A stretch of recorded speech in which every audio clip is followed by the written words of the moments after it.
guys, how's it going? It's Jay from Sony Alpha Lab, and what I got here is the Sony A-mount 135mm f1.8 Zeiss lens, Carl Zeiss, and this lens is pretty badass. It's actually made for the larger DSLR style cameras, but you can get the cool lens adapters. In my case, the LA-EA4 lens adapter. It comes in this cool little case. Check this out. And what this will do is it'll allow you to use the A-mount lenses on the E-mount cameras. So in my case, I have the A7R, and you can see here, this cool adapter, you can actually see through it. It has the translucent mirror. So what I'm going to do is mount this on my Sony A7R, and then I can mount the 135mm to this, like so. And now I have the badass Zeiss 135mm on my A7R. So as you can see, it's a pretty sweet setup here. Full frame, you know, so, and it feels really good. Even though, you know, the lens is heavy, the A7R feels really sturdy enough. It's not flexing, I don't feel any play. There is a little bit of wiggle, but not much at all. Very, very little. Happy with that. Because you have two mounts here. You got a mount here and a mount here, so that would lead you to believe there's going to be a little bit more play. And there is. It's just a little bit, though. So hand holding, though, it's pretty sweet. So you can see there, focusing on the camera. Alright guys, so the 135mm Carl Zeiss lens has a maximum aperture of f1.8, and which gives you extremely shallow depth of field and an awesome bokeh rendering for portraits, things like that, weddings. You could even use this for sports, but it doesn't have the SSM focus motor, so it's not the fastest for sports. It's better suited for, you know, portraits and weddings and things like that, in my opinion. Optical quality is incredible though, and the speed, like I said, f1.8 will allow you to use this in low light conditions. There is no optical steady shot support on this because this is made for the A-mount DSLRs, so you will have to raise the shutter speed a little bit higher than normal to use on the Sony A7R like this, because there is no image stabilization at all. And 135 is pretty, you know, high focal length, so you're going to want your shutter speed up a little bit. Just keep that in mind. Also, this lens has a cool focus thing here. You can see the focus screen going back and forth, and then this ring here, when you put it in manual mode, it has like a clutch that releases, and then this ring is nice and smooth, and you can manually focus. It works really well, and it also has a manual focus hold button here. So once you find the focus you want, you could lock it and then reframe the image, and so forth. It's a very nice feature having that lock button. So 135 actually equals 202mm if you're trying to use this on the crop factor camera, like the, you know, A57 or the A6000 using an adapter like this. Or the A99 for that matter. The A99 actually is a full frame camera, so it will be 135 on that. But on the A77 II, it'll be 202mm focal length equivalent due to the smaller sensor crop factor. So this lens is constructed of 11 elements in 8 groups, as well as 2 extra low dispersion glass elements, which all help to deliver sharp, clear photos. It has a minimum focus distance of 2.4 feet, and the front filter is 77mm. 2 extra low dispersion elements to reduce chromatic aberrations. The extra low dispersion glass corrects for certain wavelengths of light, producing sharper images with true colors. And like I said, the T coating specifically is to reduce lens flare, internal reflections, light scattering that can otherwise occur on the surface of the lens glass elements themselves. And, you know, like I said, it has all those 11 elements inside there. So all those little reflections and things like that, the coatings help with that, and that's what it does. Circular aperture blades, so the bokeh looks awesome. The out of focus areas, you'll see how it renders really nice. Like I already said, the filter diameter is 77mm, and it's got the focus hold button and clutch mechanism for the focus. You can see here, I'm turning it now, it's nice. So that's pretty much it for this, guys. I'm going to show you some sample photos and give you a closer look at what this thing can do. You know, showing you some lab shots, things like that. So stay tuned, and we'll pick it up from Lightroom.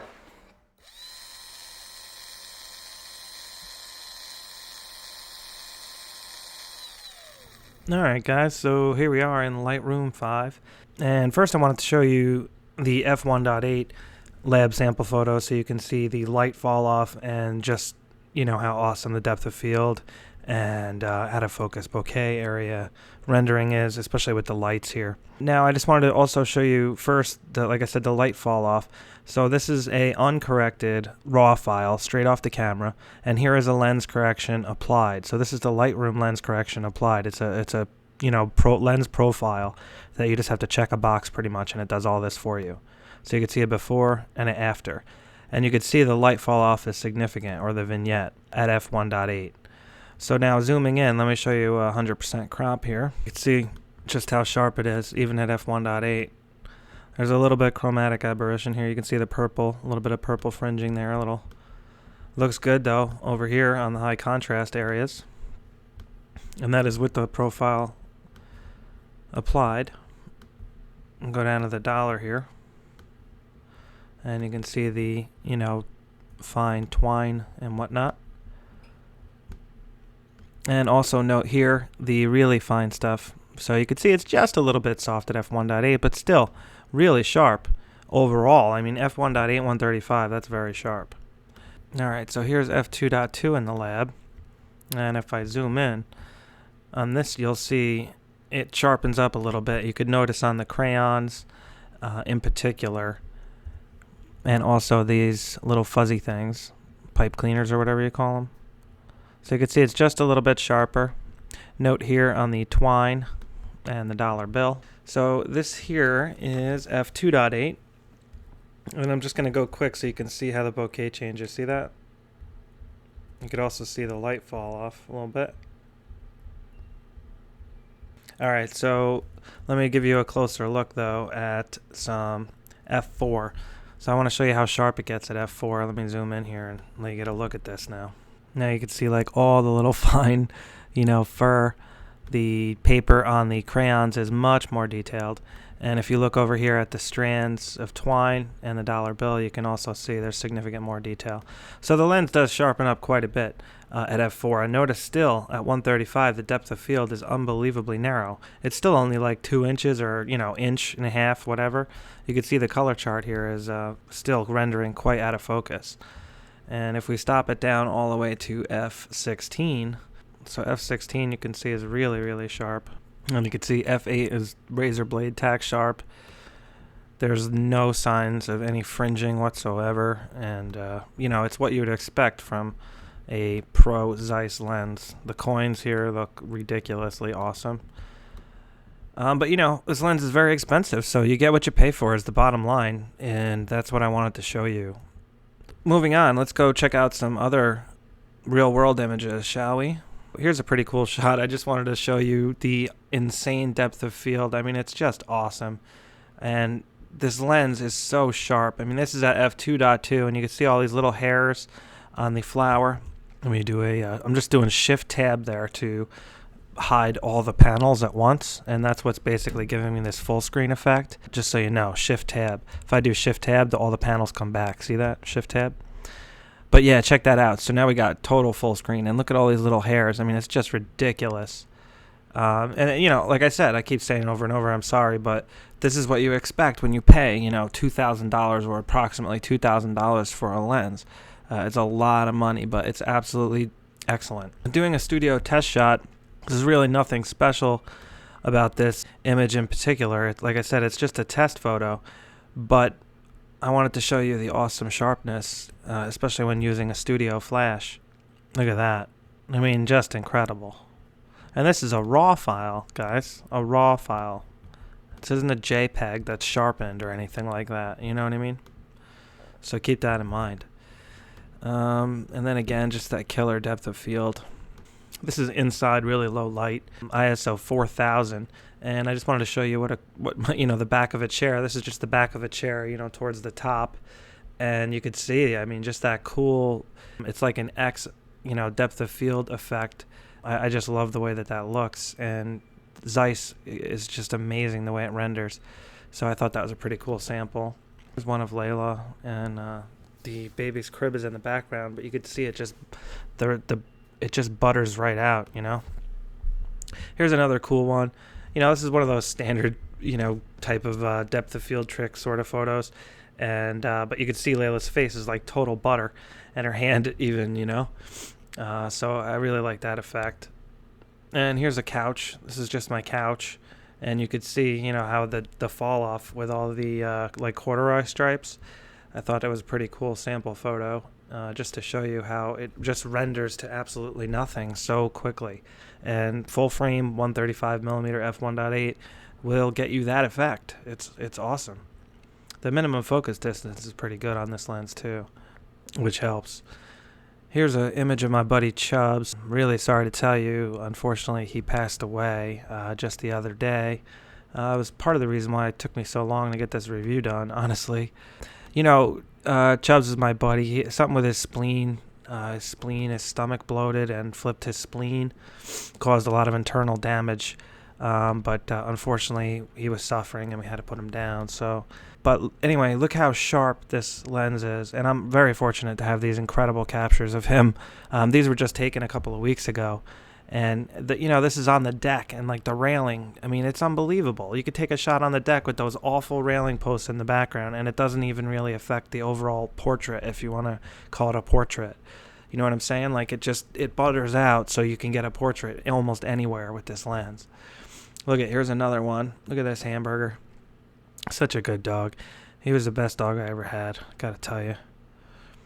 But even here, he's only like maybe 2 or 3 feet from the railing, and I'm, about 10 feet from him, and you could see how the depth of field is. It's just excellent.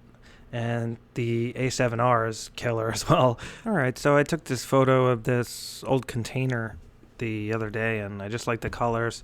And I got real low so you could see how the grass, will render the depth of field and whatnot. And to the left of the container was this S-curve scene, so I just took that shot quick. And again, in the foreground, you could see up here in the top especially how, it just, renders. It's awesome. Here's another example of that. In the foreground, you could see the leaves, how they render, and the excavator in the background there. And here's another shot. I just wanted to show you the sun was in the background, and I wanted to show you what it looks like looking up. And so you can get this cool effect, a number of ways. I'm just using the flower as a subject, of course, but anything could be there. And you can get this amazing effect with a lens like this. Here's a cool fire truck. I found these old fire trucks I've been trying to get pictures of for a long time. And the gate was open the other day. So I went over there and asked the guy if I could take some pictures. He was really cool. And he said, go nuts. So I did. Here's the 135, and check it out. Look at how the background is slightly blurry here. See that? In the background here, it's blurry as well. So you get this separation, which gives a 3D effect and makes the image look more 3D. I actually edited this image a little bit, so it has a little extra contrast and pop to it. But it looked great right off the camera. See, here's a raw file right off the camera. Here's another raw file in front of the truck. And you can see how good that looks. I mean, it's just awesome.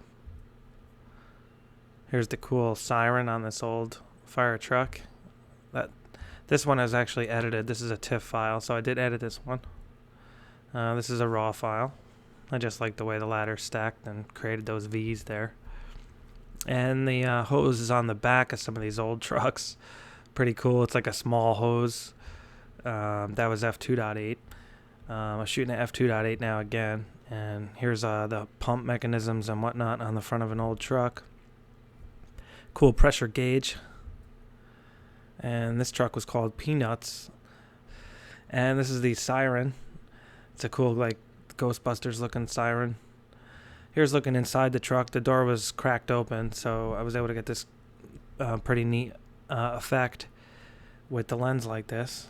And I really like the way this one came out. Notice the traction control switch here. Dry road or slippery road. And this is the back view of this monster truck. Check this thing out. They would throw this in the water and this would float on top. So this thing here would float the hose. That's what it was. It was a floater box. I asked the guy the other day when I was at Layla's Fire Week prevention or whatever. It was like the fire truck safety week. And they actually had something that looked like this. So I asked the guy and he told me, he's like, yeah, it's just so it floats on top so it doesn't pick up the mud. And that's what this is. So this was the truck that would, grab the water. So it was a pumper truck. And it had these badass tires so it could get to some off-terrain areas and stuff. Thought that was pretty cool. Oh, check out these gauges. I mean, you gotta love the gauge depth of field shot. So this one's at f6.3, and this was at f1.8. See the difference? It's unbelievable. Look at that. And here's a larger hose. I just like the way it looks, the end. You could see the texture in the hose, and then how there's very little texture here. Here's another sample photo. This is f5.6 versus f1.8. And you could see the background. It's just amazing, the separation you could get at f1.8. So this could be, again, like a portrait or something like that, and the background could be total butter. Or you could stop it down, and get something like this, which is much more chaos. It's not near as good of a shot, It's like, what's going on there in the background? It's like a mess. But you stop it down, it's like, ooh. Yeah, this is some pretty cool gear mechanisms. They, in the old days, before they had all the power-assisted hydraulics and electric motors and whatnot, everything was assisted by gears, and you'd have to hold it, with tension, and so they would have these cool hook-style mechanisms. I always enjoy looking at this stuff, you know what I mean? I'm a nerd. What can I tell you? Here's another interesting image, and you can see how the depth of field helps make the wheel here the subject of the photo. I was at f1.8, but, and it's kind of a busy background. Here's a shot of a fire truck from a distance, and this one's really old, and I wanted to I was walking up to it, so I figured I would take a few photos on my way. And here's a shot from a distance, so I'll just zoom in here and show you just how sharp it is. It's incredible. When I got closer, I noticed that this truck had these cool outriggers. Look at this. Here, see this? It's still loading, so sorry about that. It takes a second for it to render because I'm recording at the same time. And these are 36 megapixel. But look how sharp this is. And look at this cool outrigger piston here. And notice there's another one here.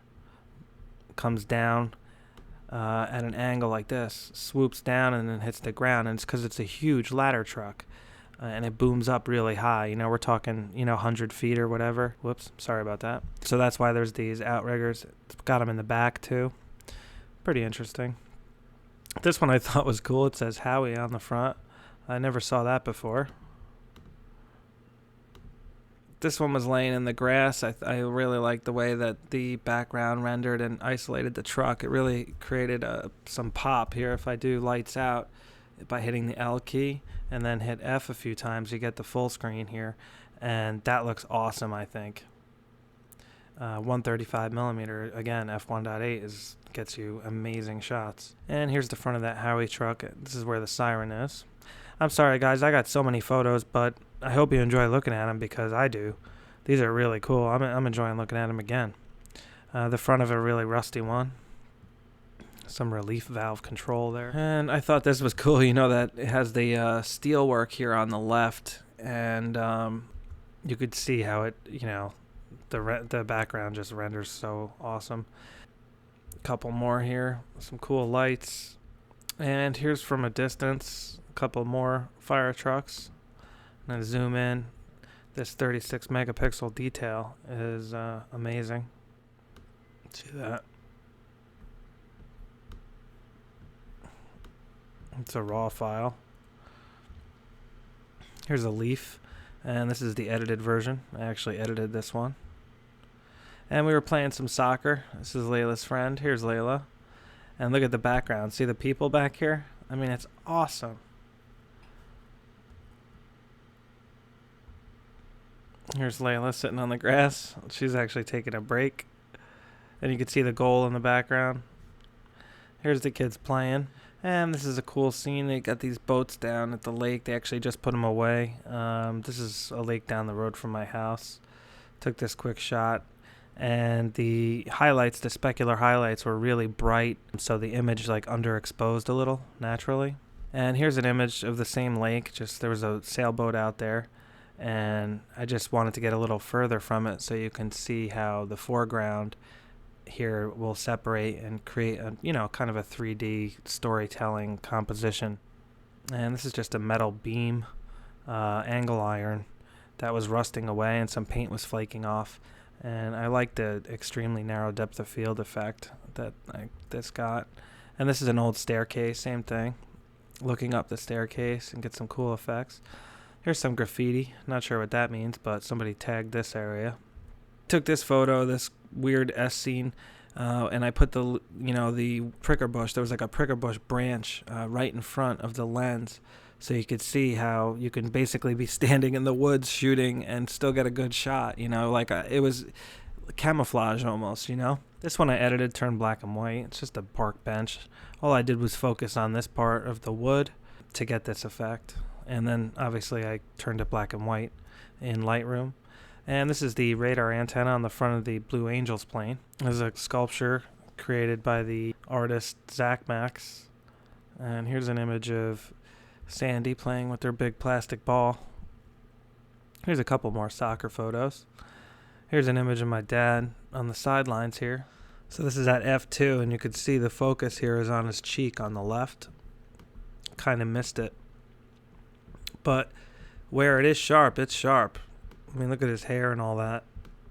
And this is a raw file, completely uncorrected. So obviously if I spend some time editing, I can make it look really good. Here's one of Layla, and check out her coach telling her, "Go Layla, kick it, go ahead." I think she did finally kick it. She's new to soccer. She's getting used to it. I was very proud of her. She tried her best. Here's her friends, Dominic and Austin. They're such good kids. They're playing. Oh, this is just completely out of focus, and then a shot of what's in front of the lens. Some different effects there. Here's a leaf image, just had some drops on it from the dew. Here's a few of Layla in the studio. And here's some black and white ones. I really like the way these came out. Check this out. I'll show you how sharp these are. It's really, really nice. This was shot at f5.6, so the depth of field was still very narrow considering how close I was. Here's another one. So that's pretty much it, guys. I showed you a lot of photos here, a lot of sample photos, a lot of lab photos. So I really hope you got a good impression of what this lens can do for you in a variety of situations. And it really did well for me. I got to tell you, I'd love to own it. I can't afford it, unfortunately. Plus, I already have the Canon 135 or f2 lens that I could use if I want, so it's like I can't justify spending money like this. But, if you're in the market, this is a great product, bottom line. And, you could really, especially on a full-frame camera, you could really get some awesome shots and separation, depth of field, portrait work. All right, guys, so that's pretty much it. And I really hope you got what you were looking for in this review. So have a great day, and please feel free to ask questions or, leave some comments below if you like. I'd be happy to help. All right, take care.